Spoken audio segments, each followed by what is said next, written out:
ఒంటి చేత్తో రాష్ట్రంలో కాంగ్రెస్ పార్టీని అధికారంలోకి తీసుకొచ్చానని చెప్పుకునే రేవంత్ రెడ్డికి ఇప్పుడు పెద్ద కష్టమే వచ్చినట్లు కనిపిస్తోంది. రాష్ట్రంలో 14 ఎంపీ సీట్లు గెలవబోతున్నామని చెప్పుకుంటున్న ఆయన సొంత జిల్లాలో గెలుపుపై అనుమానంగా ఉన్నారనే ప్రచారం జరుగుతోంది. లోక్సభ ఎన్నికల హడావిడి మొదలైనప్పటి నుంచి ఆయన ఫోకస్ అంతా జిల్లా మీదే పెడుతున్నారు. ఇప్పటికే 7 సార్లు జిల్లాలో సభల్లో పాల్గొన్నారు. ఇంతలా ఎందుకు జిల్లాల మీద శ్రద్ధ పెట్టారనే చర్చ సర్వత్రా జరుగుతోంది. అసెంబ్లీ ఎన్నికల సమయంలోనూ రేవంత్ రెడ్డి ఇన్నిసార్లు తిరగలేదు. కానీ ఇప్పుడు మాత్రం ఆయన ఎప్పుడు చూసినా మహబూబ్ నగర్ జిల్లాలోనే కనిపిస్తున్నారు. దీనికి పెద్ద కారణమే ఉందని ప్రచారం జరుగుతోంది. ప్రస్తుతం ఆయన ముందు అతిపెద్ద సవాల్ ఉంది.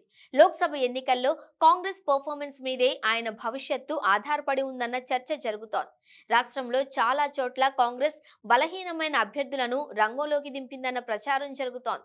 కానీ రేవంత్ రెడ్డి మాత్రం తాము 14 స్థానాలలో గెలవబోతున్నామని అంటున్నారు. అయితే సొంత జిల్లాలో మాత్రం ఆయనకు గట్టి దెబ్బే తగలనుందని ప్రచారం జరుగుతోంది. ఇక్కడ బీఆర్ఎస్, బీజేపీ నుంచి ఇద్దరు బలమైన అభ్యర్థులే ఉన్నారు. దాంతో ఇక్కడ హస్తం గెలుపు చాలా కష్టమని నిఘా వర్గాలు సమాచారం ఇచ్చినట్లు తెలుస్తోంది. రాష్ట్రంలో అధికారంలోకి తెచ్చింది నేనే అని చెప్పుకునే రేవంత్ సొంత జిల్లాలో పార్టీ ఓడిపోతే పరిస్థితి ఏంటనే ఆందోళనలో ఆయన ఉన్నట్లు సమాచారం. అందుకే ప్రజలను రెచ్చగొట్టే స్పీచ్లు ఇస్తున్నారు. ఇంత చేసినా పాలమూరు ప్రజలు రేవంత్ రెడ్డిని ఎందుకు నమ్మడం లేదనే ప్రశ్న వినిపిస్తోంది. 10,000 కోట్ల నిధులు తెచ్చానని చెప్పుకున్నా కుట్రలు జరుగుతున్నాయని బాధతో మాట్లాడినా ప్రజలు ఎందుకు దూరమవుతున్నారు?